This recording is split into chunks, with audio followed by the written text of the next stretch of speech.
Hello दोस्तों, नमस्कार। स्वागत है आप सभी का एजुकेशन मंत्रा में। इस वीडियो में हम बात करने वाले हैं तमाम भर्तियों से संबंधित लेटेस्ट अपडेट जो समाचार पत्रों और सोशल मीडिया नेटवर्क पर फैली हुई है। तो चलिए दोस्तों, बात कर लेते हैं 69,000 शिक्षक भर्ती, 6800 आरक्षण सूची, नई प्राथमिक शिक्षक भर्ती, सुपर टीटी असिस्टेंट प्रोफेसर भर्ती पुनः आवेदन इत्यादि संबंधी विभिन्न मुद्दों पर। तो सबसे पहले हम बात करने वाले हैं 69,000 शिक्षक भर्ती के बारे में। दोस्तों, देखा जाए तो 69,000 शिक्षक भर्ती में पूर्व में जो चयनित अभ्यर्थी हैं, ऐसे अभ्यर्थी जिन्होंने बीएड कर रखा है और एनसीटी की गाइडलाइंस के अकॉर्डिंग बीएड जो कर रखा है उसको ज्वाइनिंग से 2 साल के भीतर 6 महीने का ब्रिज कोर्स करना अनिवार्य है, अन्यथा उसके लिए दिक्कतें हो जाएंगी।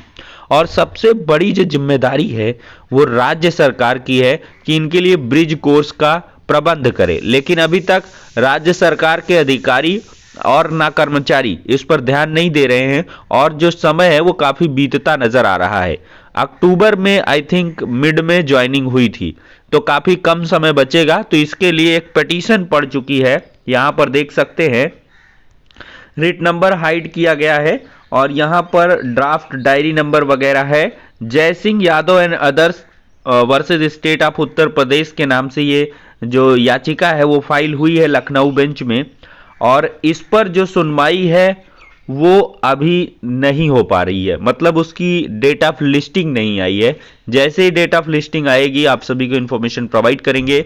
आई थिंक कल या आज तक में ये केस लग जाना चाहिए, आज भी इसकी लिस्टिंग इन्फॉर्मेशन आ जानी चाहिए। तो इससे ये होगा कि जो भी बीएड कर रखे हैं छात्र, उन सभी को ब्रिज कोर्स के लिए यहां पर हाई कोर्ट से एक नोटिस जा सकता है राज्य सरकार को, और संबंधित अधिकारी देखिए कोर्ट में ही स्पष्ट जवाब देते हैं। हालांकि अभ्यर्थियों ने कई बार इनसे मुलाकात करी है, लेकिन उनके द्वारा कहा गया है कि हमारा हेडेक है, हम करवा लेंगे, कोई दिक्कत नहीं है, ये वो। तो इस तरह की सारी चीजें हुई हैं। तो अब कोर्ट में मैटर जाएगा तो अवश्य यहाँ पर क्रिस्टल क्लियर चीजें वो निकल के आएंगी। अब दोस्तों हम दूसरी तरफ बात करते हैं यहाँ पर 6800 सूची पर जो सचिव साहब का जवाब है वो क्या है। तो कल की डेट पर देखा जाए तो एक अभ्यर्थी के माध्यम से यहाँ पर गणेश सर और सचिव प्रताप सिंह बघेल जी के द्वारा मुलाकात की गई। तो बघेल जी ने मुलाकात के क्रम में यह बताया है कि 6800 सूची पर जो भी कार्य है वो चुनाव के बाद होगा। किसके बाद होगा? चुनाव के बाद होगा।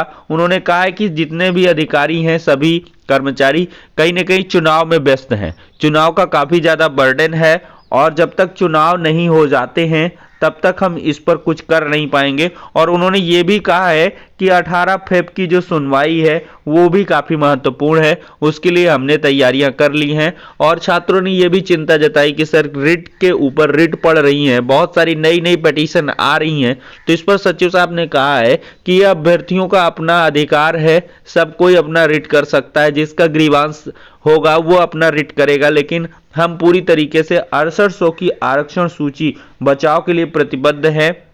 हमारे द्वारा निकाली गई है, न्याय विभाग से भी परामर्श लिया गया है, उस पर उन्होंने कहा है कि अभ्यर्थियों को चिंतित होने की आवश्यकता नहीं है। लेकिन फिर भी यहां पर अभ्यर्थियों ने अपनी तरफ से तैयारियां पूर्ण कर ली हैं और अभ्यर्थियों ने यहां पर आज की डेट पर एक ट्विटर अभियान भी छेड़ा है 17 फरवरी बृहस्पतिवार सुबह 9 बजे से, और इनके द्वारा ट्विटर पर 6800 अभ्यर्थियों की नियुक्ति के लिए यहाँ पर जो चीज़ें हैं वो की जाएंगी, ज़्यादा से ज़्यादा ट्वीट्स किए जाएंगे। पिछली बार यहाँ पर ट्विटर में पूरा मुद्दा इंडिया में हाईलाइटेड हुआ था 6800 आरक्षण सूची में चयनित अभ्यर्थियों का। तो कुल मिलाकर देखते हैं क्या कुछ होने वाला है। अभ्यर्थियों का यही कहना है कि आज ट्विटर पर हम लोग मैटर को ट्रेंड करा लेते हैं और कल की डेट पे सुनवाई भी है, तो इससे काफी ज्यादा लाभ होने वाला है। अब दोस्तों यहां पर हम बढ़ेंगे नई प्राथमिक शिक्षक भर्ती प्रक्रिया के बारे में।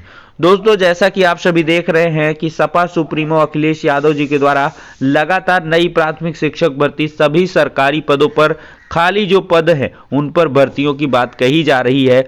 बीएड बीटीसी का उन्होंने मुद्दा कई बार उठाया है, हर एक चुनावी जनसभा के माध्यम से वो रोजगार की बात करते हुए नजर आ रहे हैं, जो काफी अच्छा है और युवाओं को काफी भा भी रहा है कि उनकी जो भी बातें हैं, उम्र सीमा में छूट, कोरोना के चलते बहुत सारे लोगों की एज जो है वो निकल चुकी है, तो ऐसा भी उन्होंने कहा है कि हम समाजवादी सरकार के बनने पर ऐसे प्रोविजन लाएंगे जिसके आधार पर एज में अभ्यर्थियों को रिलैक्सेशन भी दिया जा सके। तो ये सब चीजें तो बहुत अच्छी हैं, लेकिन अभ्यर्थियों को चिंता है कि कहीं नई प्राथमिक शिक्षक भर्ती में सुपर टीटी को खत्म करके टीटी के आधार पर ही भर्तियां ना होने लगे। टीटी के आधार का मतलब जैसे कि जिन्होंने बीएड या बीटीसी कर रखा है और टीटी उत्तीर्ण है, उन सभी का एकेडमिक मेरिट के आधार पर चयन कर लिया जाए। तो ये अभ्यर्थियों को काफी चिंता सता रहा है। वहीं पर कुछ छात्रों का ये भी कहना है कि भाजपा सरकार ने 5 साल में कोई भी नई शिक्षक भर्ती का ऐलान नहीं किया है, तो कहीं ना कहीं अगर अखिलेश यादव की सरकार बनती है या कह लें सपा की सरकार बनती है, तो फिर से इस मुद्दे को प्रमुखता से उठाया जाएगा कि एकेडमिक मेरिट पर किसी भी सूरत में उनको भर्तियां ग्राह्य नहीं है, सुपर टीटी के आधार पर ही भर्तियां होनी चाहिए और जो प्रक्रिया चल रही थी उसमें कोई भी बदलाव न किया जाए। इसके लिए छात्रों ने कहा है कि हम इस मांग को मनवा लेंगे।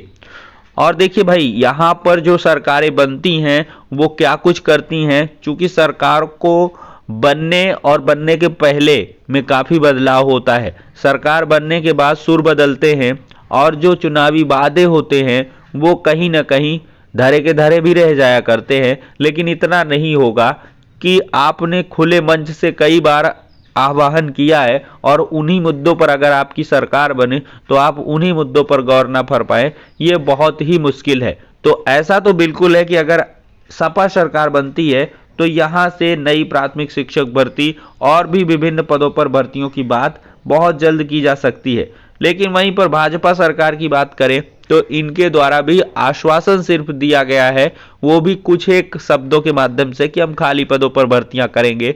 स्पेशली उन्होंने किसी भी चीज को टारगेट करके नहीं कहा कि हम पुलिस विभाग में बीएड बीटीसी नई प्राथमिक शिक्षक भर्ती, और उन्होंने सिर्फ और सिर्फ 4.5 साल में 5 साल में लगभग 4 लाख नौकरियों की बात कही है। प्राथमिक शिक्षा विभाग में लाखों पदों की भर्तियों की बात कही है और बेसिक शिक्षा मंत्री जी ने बार बार कहा है कि वेतन देना पड़ता है, अनुपात समानुपात देखना पड़ता है, तब जाके भर्तियां होती हैं, ये कोई बच्चों का खेल नहीं है। इस प्रकार के बहुत सारे स्टेटमेंट देखने के लिए मिले हैं और विभिन्न प्रकार के मुद्दे हैं, इन पर भाजपा लगातार वक्तव्य देती हुई नजर आती है, लेकिन रोजगार के मुद्दे पर थोड़ा सा भी यहाँ पर बात नहीं की जाती है। अब दोस्तों कुछ छोटी छोटी अपडेट हैं, उन पर हम डिस्कशन करते हैं। लोक सेवा आयोग ने असिस्टेंट प्रोफेसर भर्ती के लिए दोबारा मांग लिए हैं आवेदन, किसी भी श्रेणी में स्नातक उत्तीर्ण कर सकेंगे आवेदन, आयोग ने जारी किया है शुद्धि पत्र। तो यहाँ पर ये एक बड़ी अपडेट हो जाती है और प्रधानाचार्य भर्ती का जो साक्षात्कार है वो बहुत जल्द होने वाला है। उत्तर प्रदेश माध्यमिक शिक्षा सेवा चयन बोर्ड ने तैयारी शुरू कर दी है, हाईकोर्ट में अवमानना से बचने के लिए करना होगा जारी। और यहाँ पर 8 साल बाद भी शुरू नहीं हो सका है साक्षात्कार और 599 पदों के लिए 24,000 शिक्षकों ने किया है आवेदन। दूसरी तरफ देखा जाए तो असिस्टेंट प्रोफेसर के 128 पदों पर जो आवेदन है, जो पिछली अपडेट थी वही है ये, और आयुर्वेदिक कॉलेजों में शिक्षकों को 150 पद खाली हैं और यहाँ पर जो जल्द भर्ती का ऐलान है वो देखने के लिए मिल सकता है। तो दोस्तों इस प्रकार से ये हो जाती हैं सारी की सारी अपडेट्स। अब नेक्स्ट वीडियो मिलते हैं, तब तक के लिए शुक्रिया, धन्यवाद।